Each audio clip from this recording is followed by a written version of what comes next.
اعوذ باللہ من الشیطان الرجیم بسم اللہ الرحمن الرحیم اللہم صلی علی محمد وعلی محمد۔ مومنین کرام، امیر کائنات علی ابن ابی طالب کے جوار سے حاضر خدمت ہوں۔ آج رمضان کریم کا آخری ٹاپک فطرہ، کیونکہ رمضان کریم ختم ہونے کے بعد ہمارے اوپر واجب ہے کہ ہم فطرہ ادا کریں، اس لیے فطرہ کے حکام۔ فطرہ ہر مالدار عقل مند بالغ پر واجب ہے۔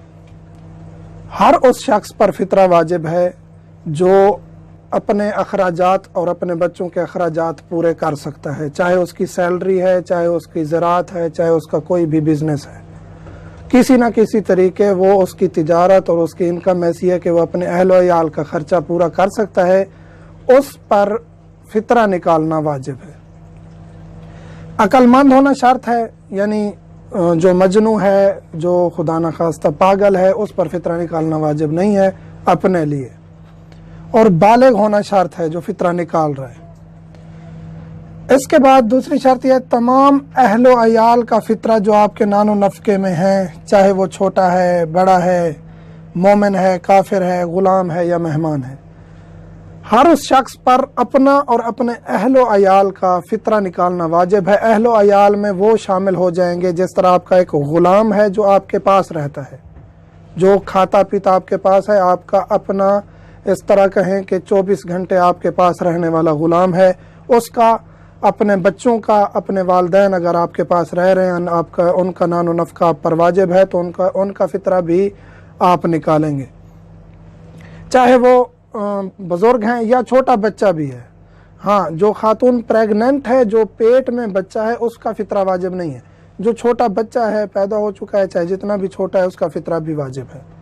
اور مہمان جو عید کی رات چاند سے پہلے آپ کا مہمان ہو جائے اور عید کی رات آپ کے پاس گزارے، اس کا فطرہ نکالنا بھی واجب ہے۔ فطرے کی مقدار 3 کلو گرام گندم یا اس کی قیمت ہے۔ فطرہ 3 کلو گرام گندم، چاول یا اس کی قیمت، مثلاً کہ 100 روپے کلو گندم ہے، 50 روپے کلو گندم ہے، تو اگر 50 روپے کلو ہے تو 150 روپے، 100 روپے کلو ہے تو 300 روپے چاول یا گندم کا حساب کریں گے، اور احتیاطاً 3 کلو سے تھوڑا سا اضافی حساب کر لیں گے تو بہتر ہے۔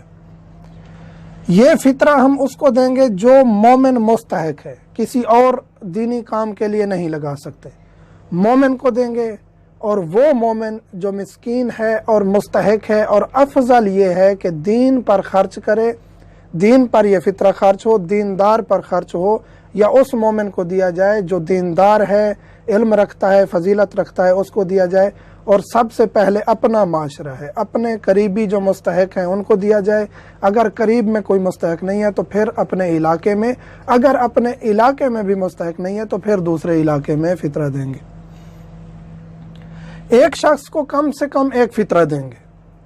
مثلاً بعض جگہ پر ایسا کیا جاتا ہے کہ فطرہ مثلاً کہ 150 روپے ایک بندے کا بنتا ہے، تو 50 روپے دیتے جاتے ہیں فقراء کو، اور پورے گھر کا اگر مثلاً کہ 1000 روپے فطرہ بنتا ہے تو اسی طرح 20، 30، 50 روپے کر کے مستحقین میں بانٹ دیے جاتے ہیں اور فطرہ کہتے ہیں ادا ہو گیا۔ ایسا نہیں ہے، کم از کم ایک فطرہ، ایک بندے کا فطرہ ایک فقیر کو دیں گے، اور ایک ہی فقیر کو آپ پورے گھر کا فطرہ بھی دے سکتے ہیں، ایک ہی مومن کو، مستحق کو پورے گھر۔ فقیر سے مراد مومن مستحق ہے، وہ فقیر نہیں جو پیشہ ور ہے، آپ نہیں جانتے کہ وہ مومن ہے یا نہیں ہے، یا وہ گناہ پر خرچ تو نہیں کرے گا، گناہ پر اگر خرچ کرے گا تو اس کو فطرہ دینا جائز نہیں ہے۔ غیر سید کو نہیں دے سکتا، ایک امتی ہے، غیر سید ہے، وہ اپنا فطرہ، واجب فطرہ کیونکہ واجب ہوتا ہے، واجب صدقہ سید پر حرام ہے غیر سید کا۔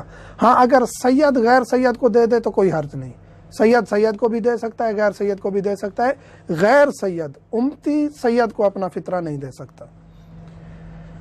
فطرہ کب واجب ہوگا؟ عید رات چاند نظر آنے کے بعد فطرہ واجب ہوگا، اور عید نماز اگر پڑھنے والا شخص ہے، عید نماز تک وہ اس کے لیے واجب ہے کہ وہ ادا کر دے۔ اگر عید نماز تک بھی ادا نہیں کرتا اور عید نماز نہیں پڑھی تو زوال تک، عید کے دن زوال تک ادا کر دے۔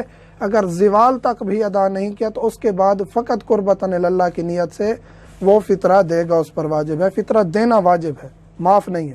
اور ایک شخص اگر رمضان میں یعنی عید سے پہلے اگر فطرہ نکال دیتا ہے تو یہ بھی جائز ہے۔ مثلا کہ مستحق وہاں موجود نہیں ہے، دوسرے ملک میں بھیجنا ہے، دوسرے علاقے میں بھیجنا ہے، یا بعض دفعہ یہ ہے کہ عید کے دن مصروفیات ہیں ہم پہلے نکال لیں، تو یہ بھی جائز ہے۔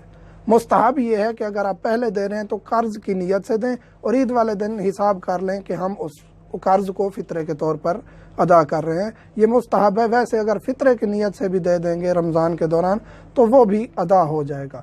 خداوند کریم ہمیں اعمال کرنے کی توفیق عطا فرمائے اور ہمیں گناہوں سے بچائے۔